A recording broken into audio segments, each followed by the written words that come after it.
Eu vou passar a palavra agora para o João Ricardo Reiser, que é o presidente do Comitê da Bacia Hidrográfica do Rio Paranaíba. Agora acertei. Obrigado. Seja bem-vindo, João. Obrigado, senadora Leila. Agradecer o convite em nome do Comitê do Paranaíba e dos Comitês de Bacia Hidrográfica do Brasil de estarem aqui, que a gente possa estar aqui conversando um pouco e colocando um pouco do posicionamento do que é feito no Brasil, do que nos cabe desse processo como um todo. Talvez a minha apresentação, os meus posicionamentos não serão tão técnicos quanto os feitos pela doutora Verônica, pelo Marcelo e pela Ana Fiorese, mas é porque o objetivo também é apresentar um pouco mais da visão dos comitês de bacia, que é um dos componentes mais políticos desse processo. Eu só queria registrar, senadora, eu sou filho de produtores rurais do interior do Paraná. Meu pai era um homem simples, sonhador, bastante inteligente e dedicado aos seus sonhos. Na década de 70, ele implantou um projeto de fertirrigação de uma área de gotejamento, né, de nozes pecan, de uma área de mais de 10 alqueires. Isso não é fácil de fazer hoje, ele fez na década de 70. E eu digo isso porque, olhando para a história da minha família, como olhando para a história de muitas famílias brasileiras, a gente percebe que a água sempre está próxima de todos os processos, né, de todas as atividades. No caso da minha família, foi a agricultura, foi a irrigação, foi a piscicultura e até uma pequena turbina que tinha na chácara do meu avô que dava energia para as atividades. Há 23 anos eu assumi um cargo de gestor governamental em Goiás, na estrutura da atual Secretaria de Meio Ambiente e Desenvolvimento. E a primeira frase que eu ouvi do meu chefe, à época, foi que ele queria um geólogo ou engenheiro de Minas, porque o foco era implementar a outorga para lançamento, outorga de águas subterrâneas. Né? Mas ele virou também de uma forma mais um pouco complacente, vendo o nosso susto, e falou, não, mas vamos ver o que a gente faz com essa turma que está aí.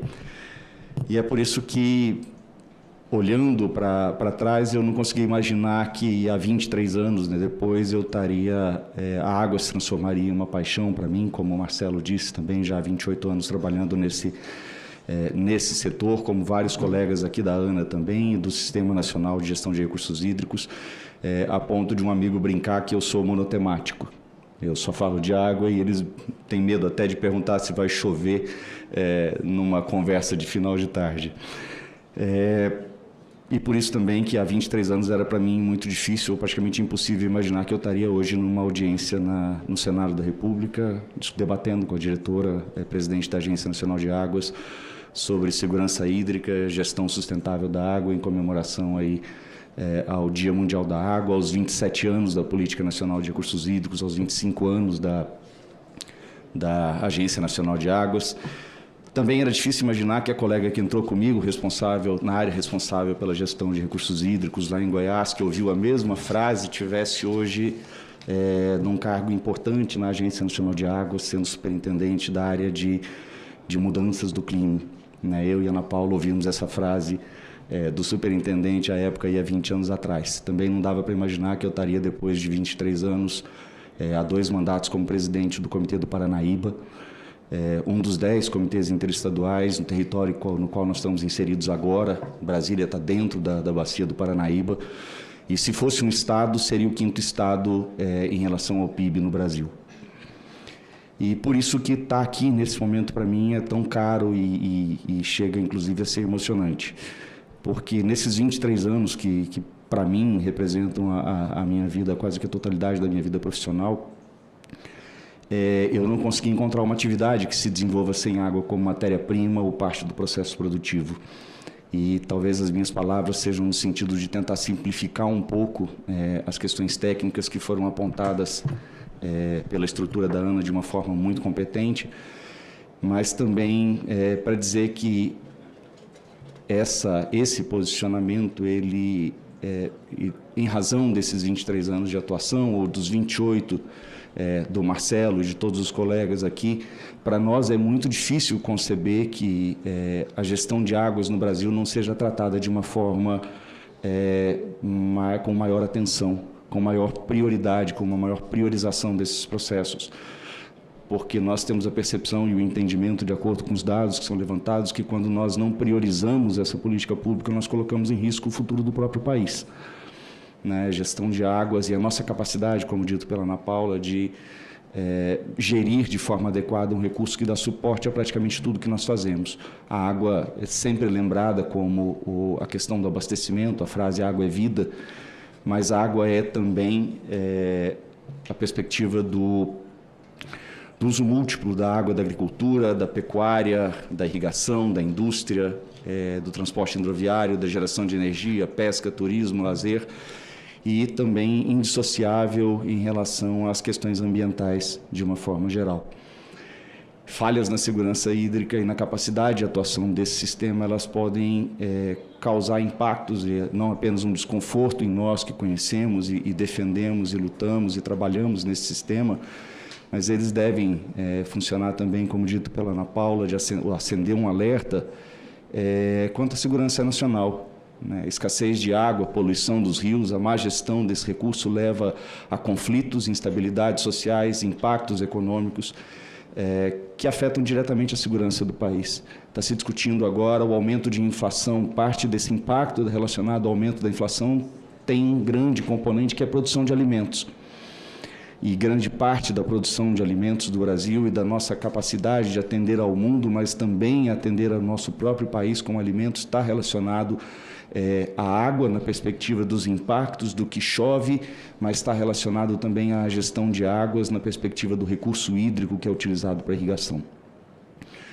Então, isso tudo precisa e entra precisa entrar nesse alerta e na importância de que nós priorizemos esse setor, ainda mais, como dito também pela Ana Paula Fiorese, a gente sempre brinca Ana ou Ana Paula Fiorese, tem que usar o sobrenome, que esses impactos das mudanças no clima vão mostrar sua face mais perversa na água, seja nas cheias, nos excessos ou nas suas faltas. Como dito, vão modificar realidades, alterar a disponibilidade do recurso, retirar a previsibilidade de decisões, colocando em risco a população e também as cadeias produtivas e tudo que depende da água. E não é preciso ser especialista para entender esses sinais, basta a gente olhar nos noticiários, hoje, ontem, ou esse fim de semana pelo menos, falando de uma redução da perdas de em torno de 20% na safra de grãos do Rio Grande do Sul em razão de secas. Também dos impactos sofridos lá no Rio Grande do Sul e lembrando ou trazendo para nós aqui no Paranaíba, quando eu me mudei para Goiás, foi no ano de 90, nós ainda não estávamos acostumados com o clima daqui, teve um período que choveu quase 45 dias seguidos. E há quanto tempo que nós não vemos aí uma semana de chuvas, daquela chuva calma, tranquila, que alimenta o solo e vai sair ao longo do tempo nos mananciais. Então, por isso que ao comemorar esses 27 anos da Política Nacional de Recursos Hídricos, também relembrar os 25 anos da ANA, é preciso lembrar que o Brasil é um país continental, com diferentes realidades, com desafios também diferenciados, que também se impõem à gestão das águas, esses desafios. Não dá para se pensar em tratar a outorga como um dos principais instrumentos de gestão em um rio perene, como nós temos aqui na Bacia do Paranaíba, da mesma forma que é tratada a outorga em rios intermitentes, lá na região do semiárido ou no Nordeste goiano, ou mesmo aqui no estado de Goiás, que nós também temos diversos rios intermitentes.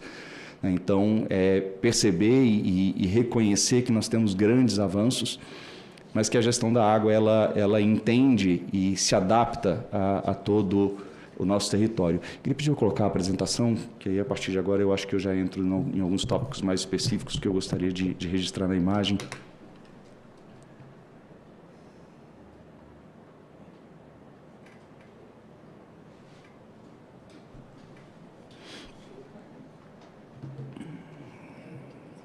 É outra apresentação, é a do Comitê do Paranaíba, não a da ANA.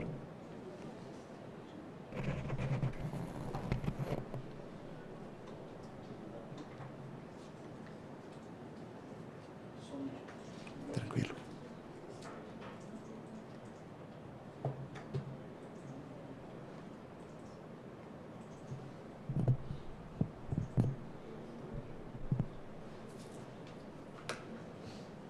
Bom, enquanto o pessoal arruma, mas a importância de nós reconhecermos, senadora, que nós temos hoje um sistema que é realmente nacional de gestão. Ele não é federal, ele não é nada nesse sentido, ele é um sistema nacional. Eu gosto sempre de frisar também que o sistema, essa importância da gestão das águas, o SINGRE, o Sistema Nacional de Gerenciamento de Recursos Hídricos, é um dos poucos sistemas que teve a sua criação efetivamente determinada pela Constituição de 88. Alguns sistemas trouxeram a sua base, as suas linhas gerais trazidas na Constituição de 88, mas um dos poucos que teve a sua determinação efetiva de criação foi o Sistema Nacional de Gestão de Recursos Hídricos. Reorganizou o SUS, reorganizou a questão de segurança pública, mas determinou a criação de um Sistema Nacional para a Gestão de Águas. E esse Sistema Nacional é composto dos seus sistemas estaduais. Nós temos hoje as 27 unidades da Federação com sistemas estaduais implementados, 27 conselhos estaduais e distrital de recursos hídricos implementados também. As 27 unidades da Federação possuem órgãos gestores exclusivos para a gestão de recursos hídricos, alguns compartilhados, principalmente com a área ambiental, que é uma área com quem a questão da gestão da água e dos recursos hídricos tem uma relação muito forte e especial, mas não se pode confundir essa relação de integração e articulação com subordinação também. A gestão de recursos hídricos é uma política pública paralela à gestão ambiental, não subordinada necessariamente a ela. Nós temos 252 comitês instalados no Brasil em funcionamento. Desses, 10 comitês são interestaduais, de bacias interestaduais.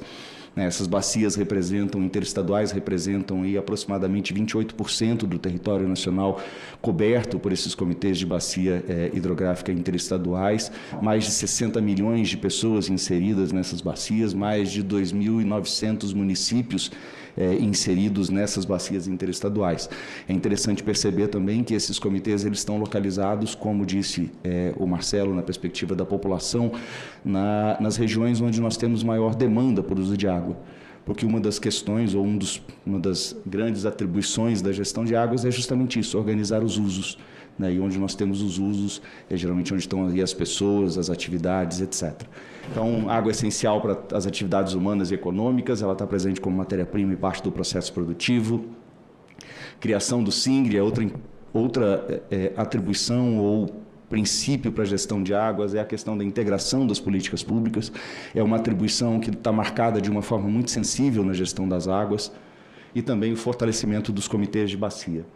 Os setores usuários, como eu citei, as mudanças no clima, o aumento das variações e como esse processo vai nos afetar, e a importância desse aprimoramento e da evolução desse sistema, que está consolidado, apresenta resultados à sociedade, mas precisa de um fôlego e de capacidade para que ele consiga continuar atendendo às demandas e enfrentar os desafios que se põem à gestão de águas no Brasil. Então, 5 instrumentos, como eu disse, os 200 comitês instalados, somente os comitês de bacia hidrográfica interestaduais, que têm a cobrança implementada, têm uma arrecadação e aplicação de recursos da ordem de 140 milhões anuais, e a gente vai mostrar um pouco no que está sendo aplicado esse recurso, um pouco mais à frente. E nós temos aí os 5 instrumentos de gestão também implantados, em funcionamento, de acordo e atendendo com as necessidades de cada uma das regiões do Brasil. Como eu disse, então essa é a realidade, ou a nossa área de atuação dos comitês de bacia hidrográfica interestaduais. Doce, Grande, Paraíba do Sul, Paranaíba, Paranapanema, Parnaíba, Piracicaba, Capivari de Jundiaí, Piancó, Piranhas-Açu, São Francisco e Verde Grande. Então, esses são os comitês interestaduais instalados no Brasil. Pensando um pouco na nossa área de atuação, tentando evidenciar um pouco a atuação e como esses comitês têm trabalhado, senadora, eu fiz um resumo de tentar agrupar as nossas ações em 5 ou 6 grandes linhas. Planejamento e integração dos múltiplos usos, dos interesses das diversas políticas públicas. Nós temos aí 7 dos 10 comitês, já com planos de bacia. Cada comitê com a sua realidade, enfrentando e apresentando soluções para essas questões, como o sistema de suporte à decisão do PCJ, projetos de integração e redes de universidades de pesquisa lá do Paranapanema, manual operativo do Plano de Recursos Hídricos do Grande, que foi desenvolvido em articulação com a Agência Nacional de Água, ações de recuperação da bacia visando conservação de água e solo, revegetação, redução de sedimentos, apoio a programas produtores de água, visando sempre, como colocado pela doutora Verônica, uma das atribuições da gestão das águas, que é garantir segurança hídrica, água em quantidade e qualidade para os múltiplos usos. Então, temos programas como Mananciais do CEIVAP, programas ou políticas de proteção de mananciais do PCJ, programas de recuperação hidroambiental do São Francisco, apoio aos programas produtores de água do Comitê do Paranaíba. A nossa bacia do Paranaíba, ela tem uma característica interessante dos, se eu não me engano, 7 ou 8 programas que são incentivados pela Agência Nacional de Águas, de programas produtores de água. 3 deles estão dentro da bacia do Paranaíba. O Pipiripau, que abastece aqui a região de Planaltina de Goiás, o programa do Descoberto, que abastece em grande parte o Distrito Federal, e também o programa produtor de águas do João Leite. Então, são ações que o comitê, que a sociedade, através do comitê, tem investido para que a gente consiga atender aos múltiplos usos e ajudar a construir a segurança hídrica no Brasil. Ações de uso racional da água, serviço de assessoramento ao irrigante. Esse é um projeto que o Paranaíba, um laboratório móvel de irrigação, então não é somente a perspectiva de fiscalização, regulação, mas sim também o incentivo ao uso racional, ações relacionadas aí à capacitação dos irrigantes, também para a indução do uso racional, cada vez utilizar melhor o recurso disponível, redução de poluição, apoio à universalização do saneamento de uma forma geral, redução de poluição difusa, degradação dos mananciais, aí projetos de saneamento rural desenvolvidos pelo CBH Paranaíba e também pelo São Francisco como exemplos, mas diversos outros comitês têm ações, construção de ETs, expansão de redes, diversos comitês investindo também nesses processos, redução de poluição rural, ações relacionadas a resíduos sólidos nas áreas urbanas. Não é nossa atribuição tratar da poluição difusa de uma forma geral, mas como é uma questão que afeta os mananciais, afeta a qualidade dos rios, é também atribuição, então, da gestão de água se articular, em certa medida, incentivar ou auxiliar para que essas políticas públicas se desenvolvam. Mediação de conflitos e atuação em bacias críticas. O Comitê do Paranaíba foi pioneiro no Brasil na definição do uso prioritário para irrigação na bacia do Alto São Marcos, um projeto, uma área, que é tida na gestão de águas como o maior conflito por uso de água no Brasil, uma área que pode chegar a mais de 200 mil hectares irrigados com restrições, que causam prejuízo pelo não desenvolvimento da agricultura irrigada, de números que nos assustam e fazem pensar se a gente está realmente errando no cálculo, porque partem de cifras de 400, 500 milhões a 5 bilhões por ano, em razão dos produtos que são produzidos ali. Em razão de um conflito entre geração de energia e irrigação, essa área ficou com restrições ao seu desenvolvimento, e graças à atuação do Comitê do Paranaíba e também dos órgãos gestores envolvidos, a SEMAR de Goiás, a Agência Nacional de Águas, o IGAM de Minas Gerais e a DASA aqui no Distrito Federal, isso está sendo solucionado com a participação dos ministérios envolvidos também. Então, para concluir, e caminhando então para a conclusão, senadora, essas são ações que estão relacionadas ao funcionamento do sistema, mas esse sistema precisa de atenção.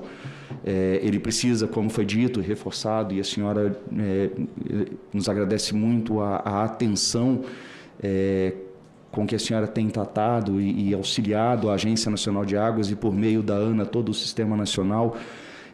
Nós precisamos reorganizar e garantir para esse sistema os recursos e as condições para que ele funcione.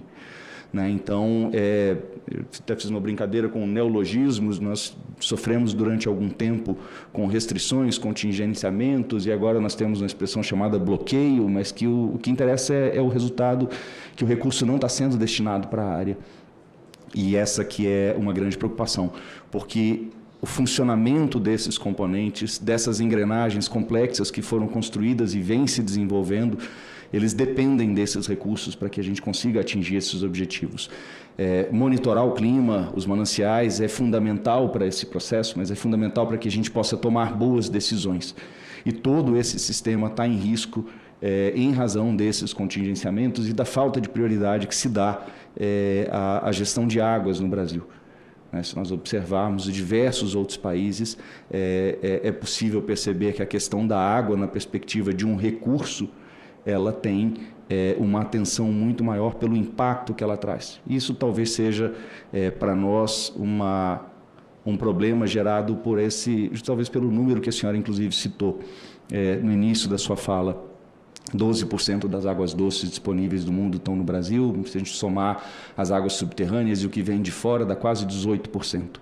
E aí nós ficamos com a impressão de que nós não precisamos nos preocupar com esse recurso, né? Então, essa questão precisa ser revista. E para que a gente consiga, então, monitorar, ter capacidade de decisão, e também uma outra questão que eu gostaria de divulgar, que é o incentivo e o apoio aos sistemas estaduais. O Sistema Nacional de Gerenciamento, de novo, gostaria de frisar, é nacional. E é assim que ele está definido na Constituição.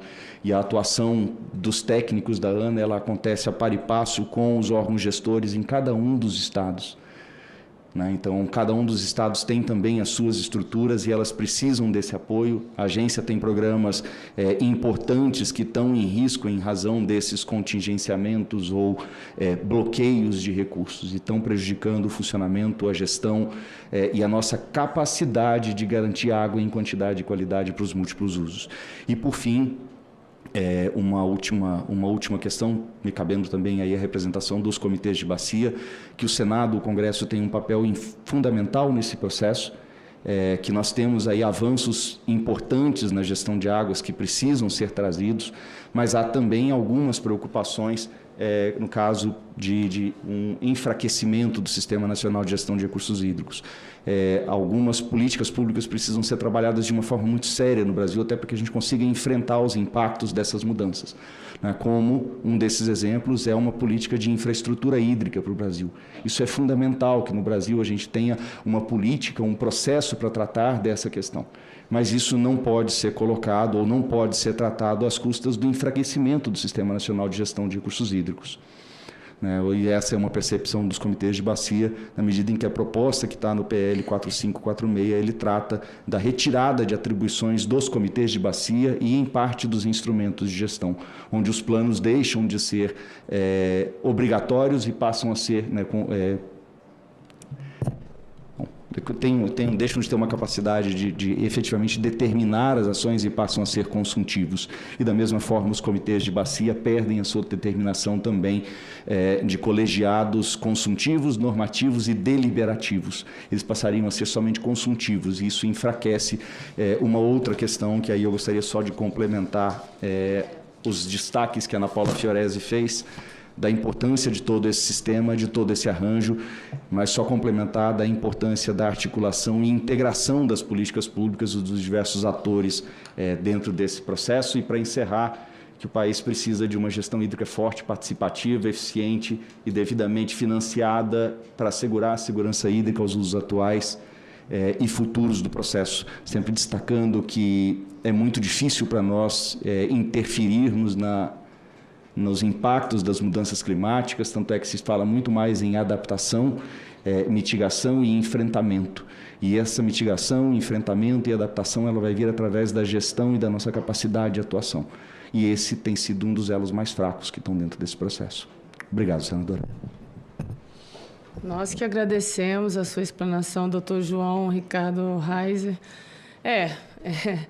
Acho que pela fala aqui dos nossos expositores, acendemos o alerta vermelho no país com relação à questão hídrica e o enfraquecimento, né, da nossa agência, a nossa ANA, Agência Nacional de Águas, e de toda uma estrutura que nós estamos falando de um recurso que é essencial para a nossa sobrevivência, um recurso que é finito e que precisamos realmente fazer um debate mais sério dentro da casa a respeito de infraestrutura, de orçamento, enfim, de todos os agentes envolvidos, né, os atores envolvidos na questão hídrica do nosso país. Eu quero demais agradecer